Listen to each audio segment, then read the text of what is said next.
a scandal in terms of addressing the raging conspiracy theories if you hold back 3 million documents. That's not transparent. So I think if I'm being critical of Trump about anything with this, my main criticism is the failure to deliver on his promise to be transparent. Perhaps, but he's certainly been more transparent than the governments before, where we know that they had this information for a very long time and an absolute lid was kept on it. So at least he's beginning the process of letting the people at home understand how corrupt our institutions are. And myself, I'm in a lot of trouble with many charges from the British government for my speech, saying the things I say are completely unacceptable. But primarily, my message is challenging the blanket authority and the blanket narratives which are pushed by our institutions. And now that we see our institutions are completely corrupted by billionaire pedophiles, now we see our institutions have been completely overrun and they're operating in secret rooms and subverting the rule of law. I think that makes it even more important that people like myself continue to challenge authority and demand answers and demand transparency and not believe official narratives. This is just the tip of the iceberg. What we know is going to be a fraction of what actually took place. And if I find it absolutely disgusting, and I don't want to make this about me, that they've managed to do so much damage to my brother and I with no evidence, while sitting on such a huge pile of evidence for some of the most important people on the planet. To address what you said about Trump, I agree with you. But I think Trump would have been under huge pressure from some of the most important people in administrations all around the world to release nothing at all. And the fact that he continued to try and be transparent and allow people at home to understand how this world really works, I have to give him credit for, because a lot of people would have been in Trump's ear saying, don't release anything. And yes, he's a maverick, as is Elon. And if our democracies are going to survive in the coming decade, with all of the problems that exist in our societies, transparency is the most important thing we can push for. Yeah, but even with Elon, who I'm a big fan of in terms of his business acumen and achievements and everything else, but he's out there every day, all day at the moment saying, I've led the charge against the Epstein stuff. I want full transparency. I had nothing to do with it. I rejected all advances from Epstein and so on. And yet we're reading emails from him where he's clearly very keen to get on the island, very keen to know what night's the wildest party night and so on, which is a complete contrary, conflicted reality to what he's trying to make us think. Age hits you like a brick and earlier than you think. It turns out that most men begin losing testosterone around the age of 30, about 1% every year. And even worse, a lot of what your body makes is blocked by proteins in the blood. Well, Mars Men helps turn back the clock naturally and free up usable testosterone. No needles, no synthetic. Heard about them? Please support our show and tell them that I sent you. Well, yeah, sure. And there's pictures of you with certain members of Epstein's circle, and I'm not going for a second going to accuse you of any kind of wrongdoing. Well, no, but I'm happy to talk about that. But hang on, okay, but look, but you raised that, so I can. But I have explained that very simply. All right. So in 2013, I think it was, I went to a book launch for a guy who was editor of a British newspaper in Manhattan. This is insane. Stephen Fry, all these people. And I was introduced to a woman I didn't know called Ghislaine Maxwell. And the link was that I was editor of a Daily Mirror in the UK, which was owned by her father for many years, Robert Maxwell, who then fell off a boat and probably killed himself. Maybe not, we don't know. And I had a 5-minute conversation with Ghislaine Maxwell, and a photographer appeared and took group pictures, and then people have cut out me and her and posted it. Now, I've explained that many times. That was the only time I've met Ghislaine Maxwell, had any dealing with her. Never met Jeffrey Epstein, had any dealings with him. Certainly never went to his island or his parties or anything. That's it. So my full extent of exposure to either of them was 5 minutes at a book launch, standing there, and there happened to be a photographer, and that was 2013. So I've been, I argue, I've got no problem. People, I've got no problem. Well, it doesn't really matter. That's what happened.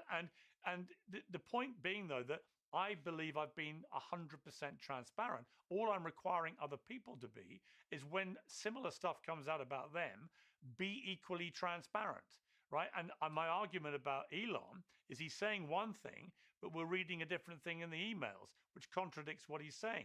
That is not being transparent. You know, if I said this about Ghislaine Maxwell and someone said, well, hang on, because I've got all these emails of you and her having a good old chinwag on email or going to the island, or then I'm a liar. Then I'm lying, and I should be judged accordingly. Nobody has ever said that. Everyone accepts. Absolutely. I met her for 5 minutes. I want people in these files to say, here's what's in there about me. I mean, look at Bill Gates, right? Get me in, kid. Has come out. We got a clip, I think, of Bill Gates. This is so just for viewers who've not followed this, Bill Gates, it turns out in one of the documents in the Epstein files, Epstein appears to have drafted a note that would have been sent by one of Bill Gates's right-hand men to Gates by way of kind of leverage stroke blackmail for this aide to avoid being fired as he feared he was going to be. And in it, he says that he protected Gates when he caught an STD from a prostitute, and that also protected him when he wanted to get medication secretly to Gates's then wife to stop her getting infected. Now, what was interesting about this? Gates says this. So let's take a look at what he has said in the last 24 hours about this. I met Jeffrey in 2011. The focus was always he knew a lot of very rich people, and he was saying he could get them to give money to Global Health. You know, in retrospect, that was a dead end, and I was foolish to spend time with him. I was one of many people who regret ever knowing him. You know, every minute I spent with him, I regret, and I, apologize that I did that. I was only at dinners, I never went to the island, I never met any women, and so, the more that comes out, the more clear it'll be that although the time was a mistake, it had nothing to do with that kind of behavior. Now, compare and contrast that with the reaction. Well, I want to play the reaction now of Melinda Gates, his ex-wife, when the same story is put to her. She said this. I wonder what your dominant emotion is when you read these news articles with these details. Sad. Just unbelievable sadness. Unbelievable sadness, right? I left my marriage. I had to leave my marriage. I wanted to leave my marriage. I had to leave I felt I needed to eventually leave the foundation. So it's just sad. That's the truth. Yeah. No, I felt on a human level incredibly. I felt very sad for her. But the point being, she didn't deny that story, right? Which would have been very easy to do. So I think that Bill Gates is going to come under a lot more heat for the veracity of his distancing statements here about it. And look, it may well be he's done nothing criminal either, but it looks damning. Absolutely, it looks damning. And you're talking about him being under a lot more heat. I would argue that he's not going to face a fraction of the heat that I have. He's not going to lose Microsoft. He's not going to go to jail in Romania. He's not going to be locked in his house for 4 years. And it's important we understand context. I believe everything you said about your relation with Lashane, because I know that rich and powerful people know each other. And sometimes you meet at social events, these things happen. But also I know that people who do wrong things don't often admit to doing them wrong. And it's the job of the authorities to investigate people who perhaps they have evidence that they've committed crimes, investigate them fully and clearly, and let the people at home know the rule of law applies. How can the British state have endless resources to try and put myself in jail, endless resources to lock people up for tweets, endless resources to knock on doors for people who are unhappy with their government, but do not have resources to investigate this huge pile of evidence that we have, that huge, important members of the British establishment have a serious link with a convicted pedophile? It is because it is two-tier policing. It is because Keir and his government and the government previous are so corrupt to their core that they want to ignore these pieces of evidence and go after the people like myself instead who talk where about the them. fuck is the guy now? Absolute governmental corruption. Yes, there are people in the files who did nothing wrong. Yes, there are people in the files who did a lot wrong and are lying about it. This is the job of our policing structure. This is why we pay our taxes, sir. We need to know exactly what happened to guarantee the electorate that we are not living in some kind of dictatorship, some kind of tyranny, where foreign pedophiles are made billionaires based off the back of dodgy contracts and unexplained sums of money, while also influencing government in real time because they have huge amounts of compromat on some of the most important people on the planet. I want investigations into every single person inside of the Epstein files that I have suffered. I have suffered investigations. Why don't these people suffer investigations, considering there is far more damning evidence on any of them than there is on me? And I would this argue fucking that guy's blocking him against Elon and Trump also. And the reason they released the files is because they believe they will eventually be found innocent. But investigations must take place. Of course, Bill Gates is not going to sit up on a video and admit what he did wrong. He's not going to ever tell the truth. But we have enough evidence to at least question him. So you have to ask why these people could meet on an island, why this evidence has existed for 10 long years, why all the governments were aware of this evidence, and why they were refusing to even investigate, refusing to even question these people, despite them having such strong evidence, and instead going after the people like myself and other members of the public who highlight distrust in the exact organisms, the exact organizations that are supposed to be doing this work. I want to turn just to some things you've posted in the last week, which you then deleted. And I want to ask you why you deleted them. So the first one, Sure. you said the thing I'm not supposed to say about the Epstein files is that women have become such lying whores that it's impossible to take any of these unsubstantiated claims seriously. Women have sex, then cry rape so often that real victims never face justice. Now, notwithstanding that a lot of people will be highly offended by the language you've used there about women in a generalized manner, why did you delete it? Oh my god, man. Yeah, so there are so many members of the public, unfortunately, which FPS is try and about accuse 4. judicial bodies, and we do have a problem, and I think you're probably prepared to admit this. We have a problem in the West now where girls who may not get a handbag they want will make false claims to the police and people's lives are ruined. And this is truly disgusting, not only because men's lives are ruined, but because when we have a scandal like this, where there's real victims and real justice must be done, we have too many people involved or too many people who have previously cried wolf, which makes it very difficult for the investigative bodies to get to the truth of anything. So it's truly heinous that women lie and pretend to be raped when they're not, and make real victims, put real victims in a position where they cannot trust the police to get them justice like they deserve. So why delete it? It was just deleted by my PR team as I slept. As you know, I'm facing a criminal case in the UK for a lot of the things that I've tweeted because they think that my speech is somehow, Jess Phillips and Keir Starmer believe my speech is the most dangerous thing that exists on the internet, and that the UK society cannot function while I highlight distrust in these institutions. At the same time, of course, they're promoting Peter Mandelson to some of the highest levels of government. So they're corrupt. He's right here, this but you guy. see, what I would say is, I can totally understand why your PR team would do that, because you don't say a small number of women or qualify in any way. You just say women have become such lying whores. And I find that deeply offensive. I'm not even a woman. Why generalize about all women in that way? Why say women have sex then cry rape so often? The real victims. Why not phrase it in a way that might engender some empathy for your situation, rather than actually make every woman who hears that think that you hate women, you're a misogynist. Oh, I can't think even that find all the guy criers, now. They all cry rape. Why talk in that generalized inflammatory language? Yeah, okay. Well, it may shock you to believe that women absolutely love me, and my largest fans are women, and I'm approached every day by women. I don't say things to try and elicit This sympathy guy, from my man. self-peers. I made a brand on saying what I believe to be true, even if it's shocking, even if some people find it confrontational. My point is that we have a massive scandal now where genuine victims exist, where we have compromise on the highest levels of government, and we have women who are wasting police time with false accusations, and many men's lives have been ruined by exactly that. And it's disgusting because rape, I have many daughters, is probably the most heinous of all crimes that exists on the planet. And you like to believe that But if you a woman also, cries rape, but you also know that only in the UK, about 1% of all rape cases are successful. 99% do not lead to conviction. You must accept that that also is outrageous and shocking and has to change.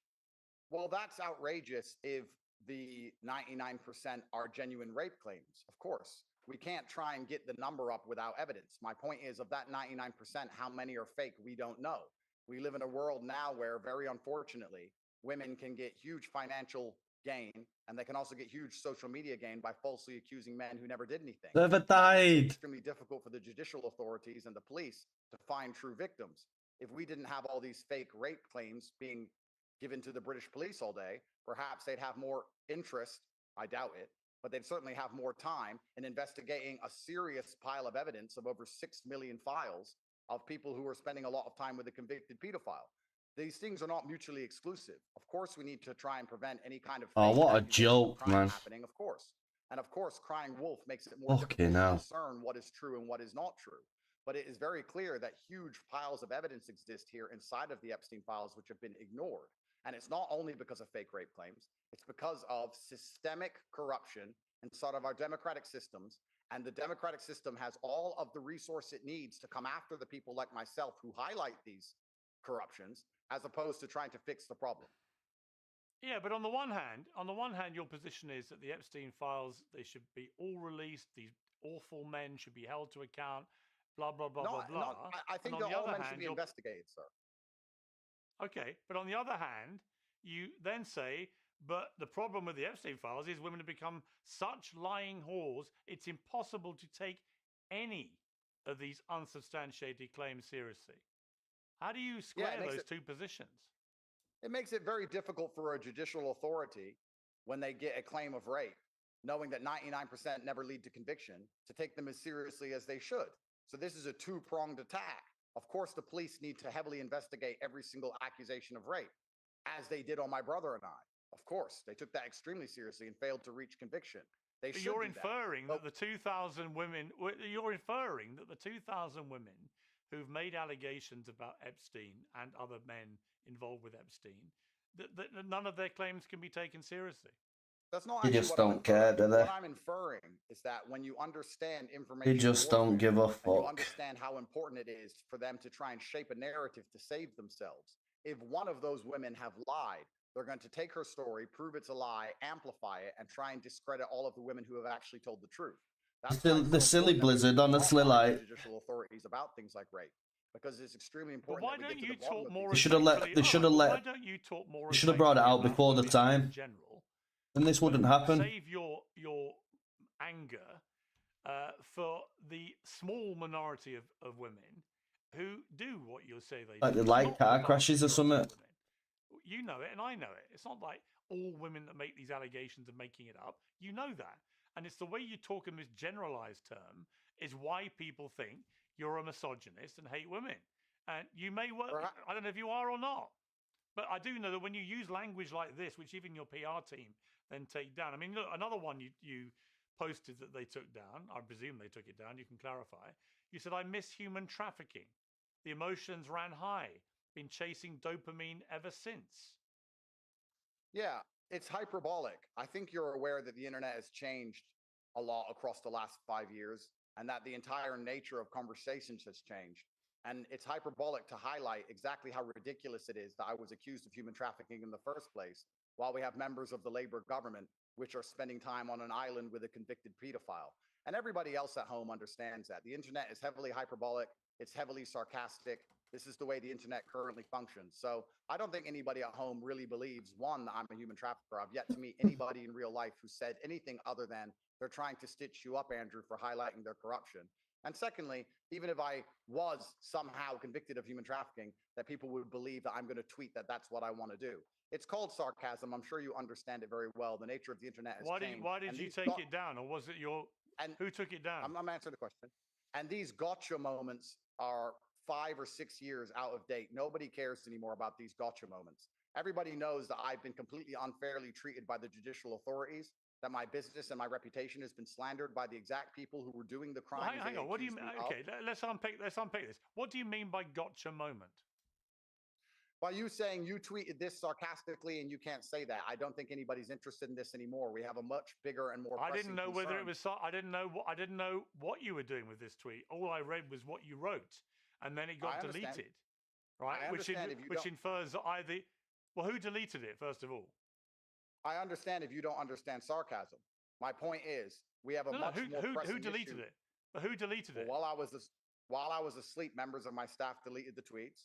And I perhaps, in my bid to fight the UK government to the very end, perhaps where I'm so pressing on the point of truth, perhaps where I try and highlight how corrupt and how disgusting these people truly are, perhaps it would be more sensible for my own freedom to not tell the truth about some of these things and not be so pressing and go away and be quiet, because that's what they've been trying to make me do since the absolute beginning. Well, that wouldn't be the point I would make. No, I don't think that's what your PR team was saying. I presume they were reading the words, I miss human trafficking. The emotions ran high, been chasing dopamine ever since.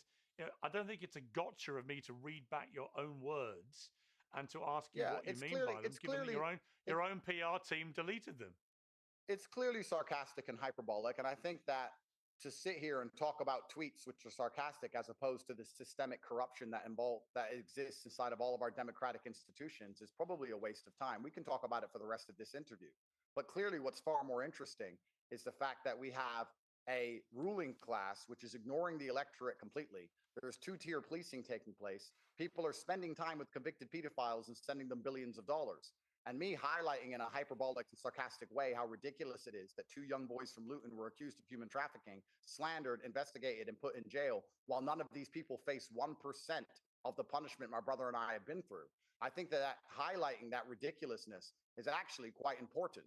It is absolutely insane that my brother and I have been investigated more heavily than anybody else inside of those files. Let's turn to another controversy you were involved in recently. This was the night you went to a nightclub in Miami with Nick The Fuentes, fuck? Myron Gaines, Sneeko, and Clavicula. You all came under heavy criticism because in the van that you were traveling in with people live streaming from it, you were playing Kanye West's song Heil Hitler. I can't even move That forward. song was then requested to be With played W? once you got in the club to the DJ who played it unwittingly. There's been a lot of backlash. Why to was this, the DJ? as you know. Let's be. Oh, what is this Why shit, was man? the How can they DJ not fucking unwittingly? fix What, he was these unaware of what the problems? song was? Well, he claims to have been unaware of what he was playing. So we'll come to that in a moment. Let's go through chronologically what happened here. Whose idea was it to play that song in the van? Well, I didn't play the song in the van. And the great thing about this entire event is that it was live streamed and you could see me say, "What is this?" Right. and leave the van quickly. I also think it's pretty ridiculous for us to, once again, as we highlight that all of our institutions are completely corrupted to the core by satanic pedophiles, and completely ridiculous for us to sit here and ignore a genocide that just took place and complain about a song being played. I'm not going to sit here and say that it's okay. Well, we're the song's complaining. played. Well, hang on.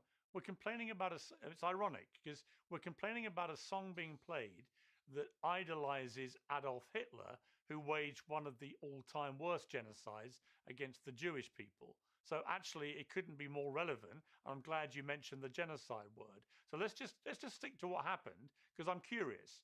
You're all in this van. The word is that it was Sneeko that put the record on in the van. Is that correct? I believe it was Sneeko. It certainly wasn't me. Somebody else played it, and it's all on video. I'm sure that you and your team can do an investigation and work out who it was.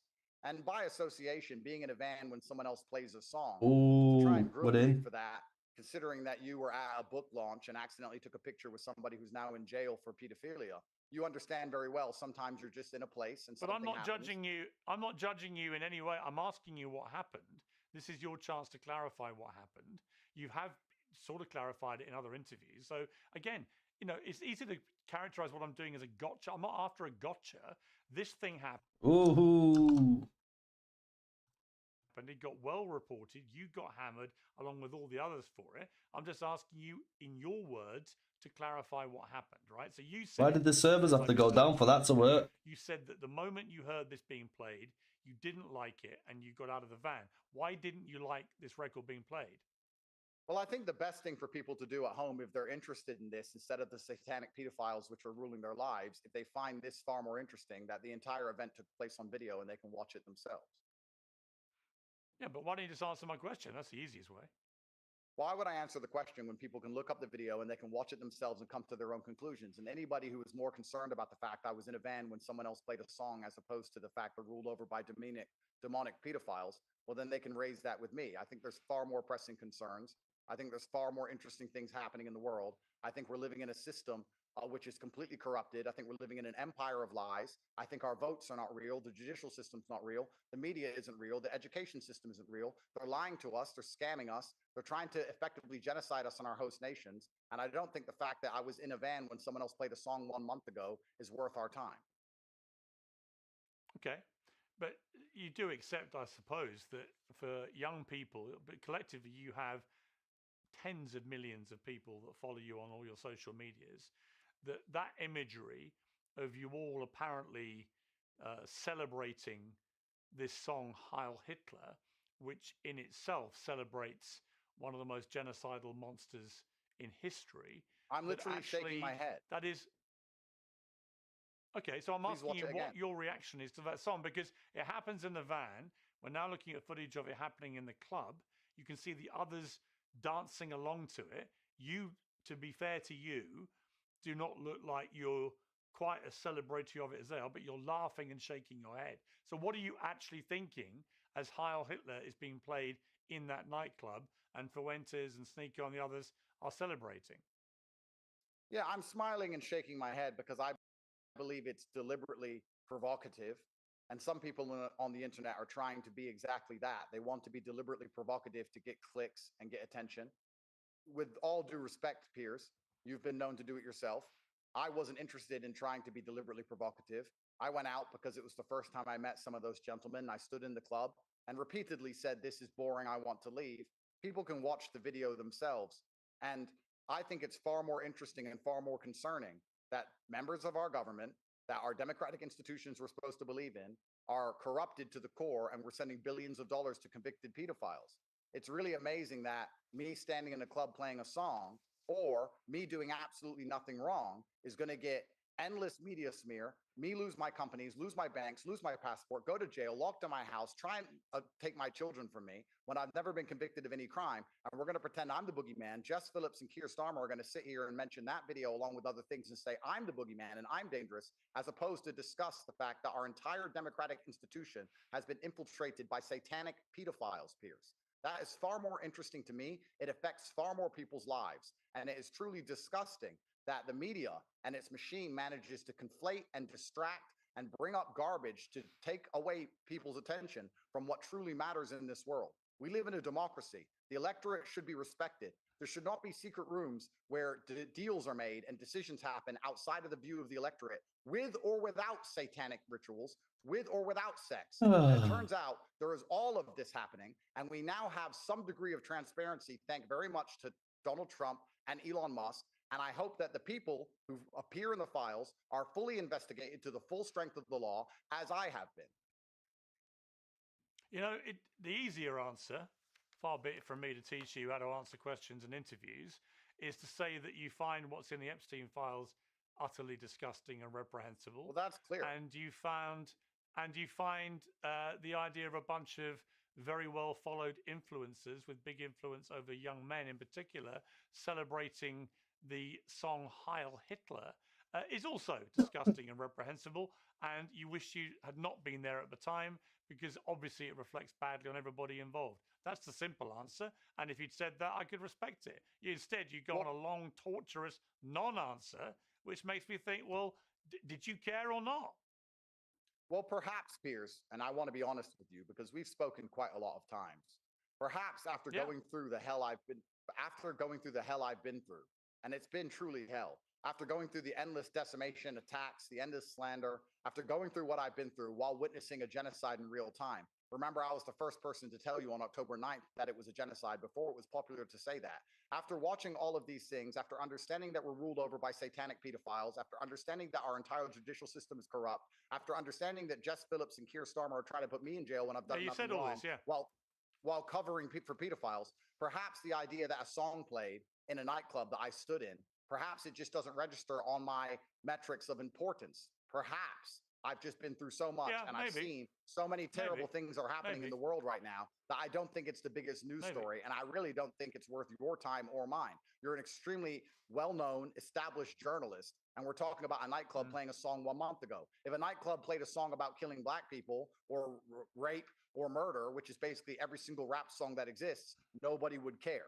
So I think this is all highly ridiculous. And the more important thing is that Donald Trump and Elon Musk has allowed us some degree of transparency, the tip of the iceberg into the insanity of what we believe is our democratic institutions and how corrupt they are. And I want every single person inside of the Epstein files, including the innocent people, including you, including Elon, including everyone, to be investigated to the full force of the law. Even though you put milk in glasses and bowls and shit. We have a rule of law. Criminals do not admit they did things wrong. World server is down. They prove they did nothing wrong. And what I expect, the British state has plenty of time. They have plenty of time to arrest people for tweets. Yeah, you made the point. Plenty of time to arrest people for nothing. So they should be investigating this huge pile of evidence. And the real questions are these. Why did they ignore the pile of evidence for a decade? Don't forget your Twitch now. Who paid You won't get Jeffrey ads. Epstein and made him so rich? 3, what were they Yeah, you paying made you I might have to. for? I might have to actually turn my stream off though till the morning because it doesn't look like I can play. The lives of British people based on the back of bribe money paid to pedophiles, as opposed to the will of the electorate. What You know laws what, Andrew? need to be Andrew, undone? Andrew, you've made all these points, and I agree with many of the points you made in relation to that. I just think on the Heil Hitler thing, it is beyond pathetic to see influential young men celebrating Adolf Hitler. And in your case, given how strongly you feel about genocide, to be party to any of that Look, in any it's not way even and not to loading. come out and straightforwardly condemn it unreservedly is a shame. Because if you really care about genocide, you would want nothing to do with a song that celebrates Adolf Hitler. But we're not going to agree. I'm going to leave it there, and I appreciate you coming back on Uncensored. Thank you very much. Thank you, sir. Piers Morgan Uncensored is proudly independent. The only boss around here is me. If you enjoy our show,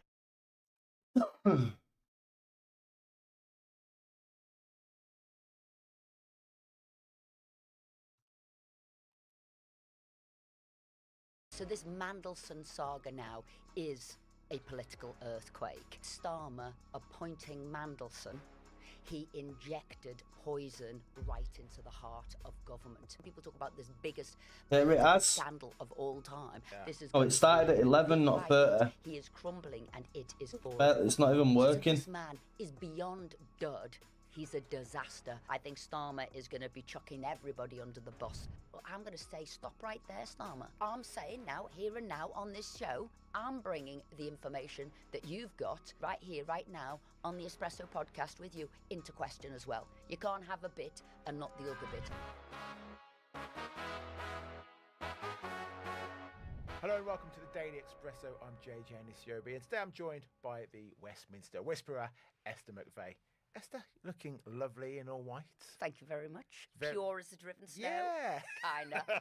On the M25. Yeah.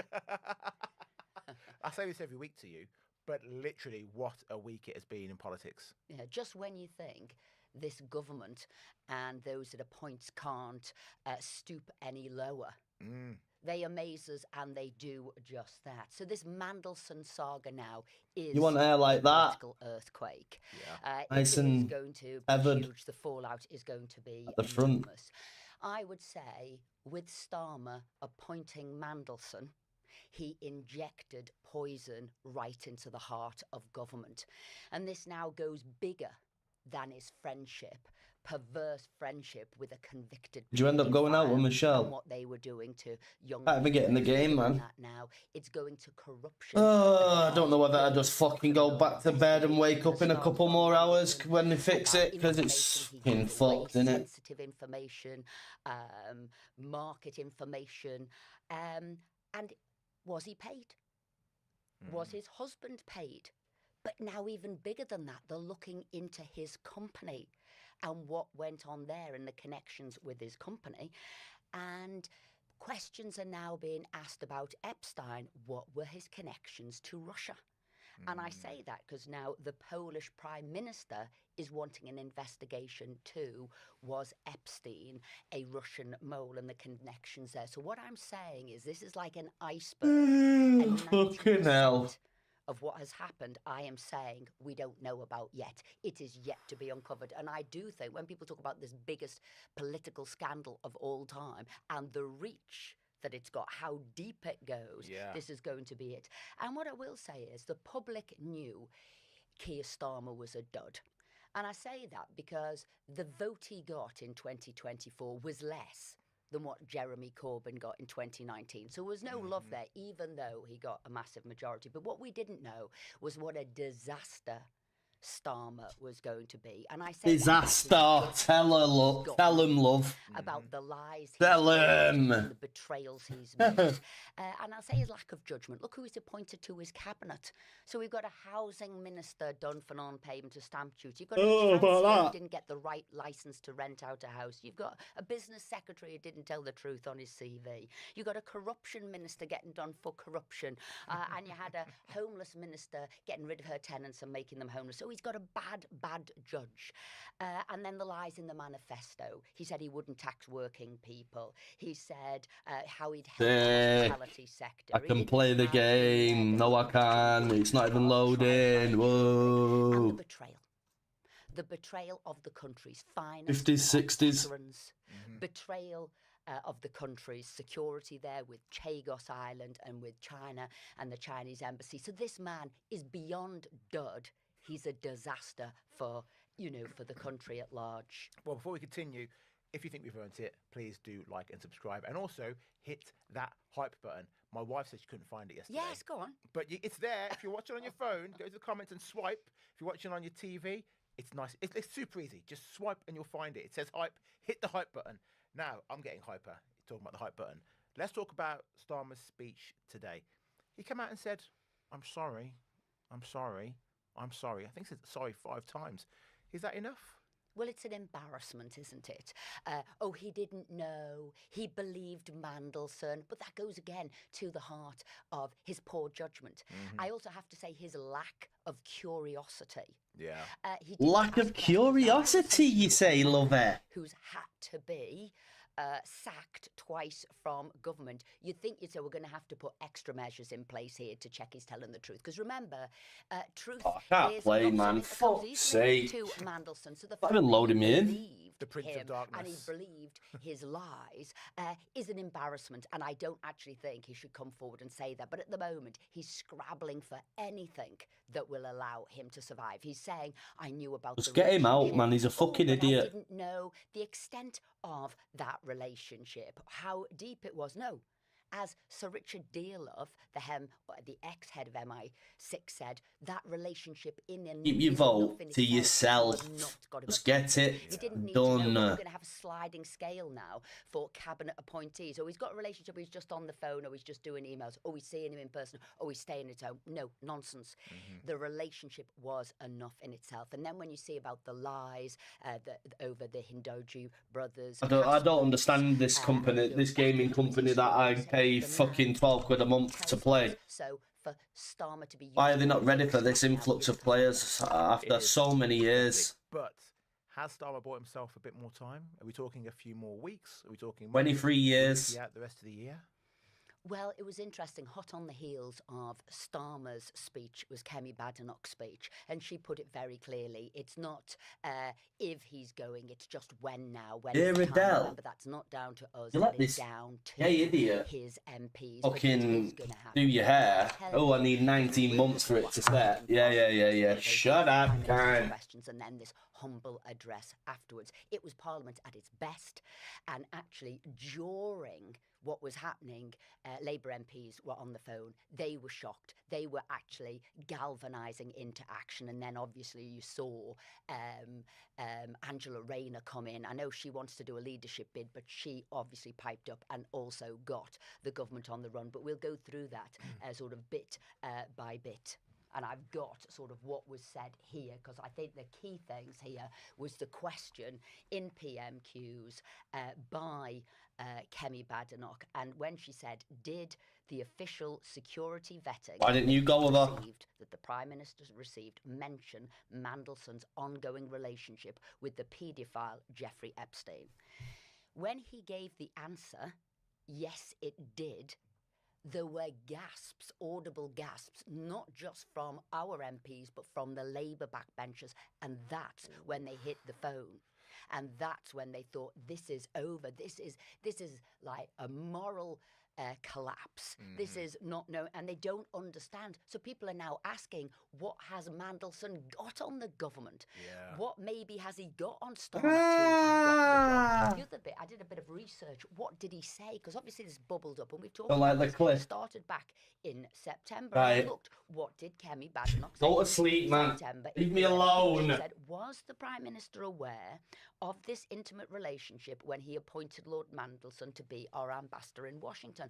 Now, it's very interesting here. So he didn't lie, but he kept hiding behind full due process was followed. That's what he kept saying, full due process was followed. And then if you remember, he had full confidence in him. Yes.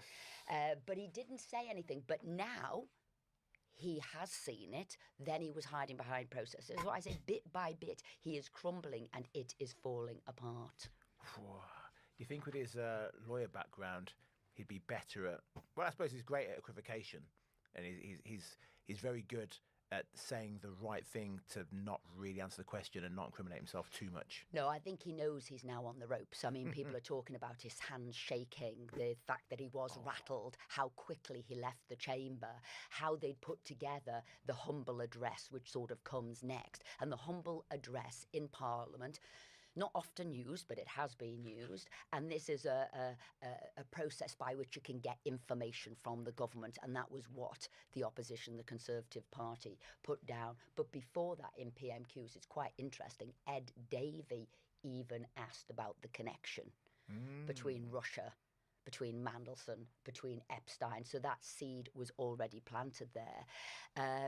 But really, once that police investigation had started, because remember, we've got more. Leave me alone. The Epstein files. And that all came out. So when they started to fall out, that's when Mandelson then. Nice, man. I'm standing down, I'm resigning. What a community, man. Remember, What a community bit to be a part of. Weird 50th birthday book. Do you remember that they all wrote their This is the third and final time I'm going to try and play. Mandelson in that, and that was where If not, I'm just going to have to wait, because it's like, I don't even like playing it when it's like this anyway. So that was the first.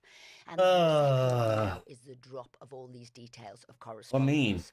And then if you listen to, and it's quite interesting, there's a lot of people coming out on the news at the moment who criminals, financial journalists at the time going back to, because you remember this was the financial crash in 2009, 2010, where Mandelson's back at the heart of government. He's the business minister. And this is where you see he is emailing Epstein 2 minutes after. all that waiting for nothing. Secret meeting 5 minutes after, 10 minutes to give him the latest information. So when they were talking, Was chilling anyway yesterday. Potential Well, today, earlier today. Bailout for the Eurozone.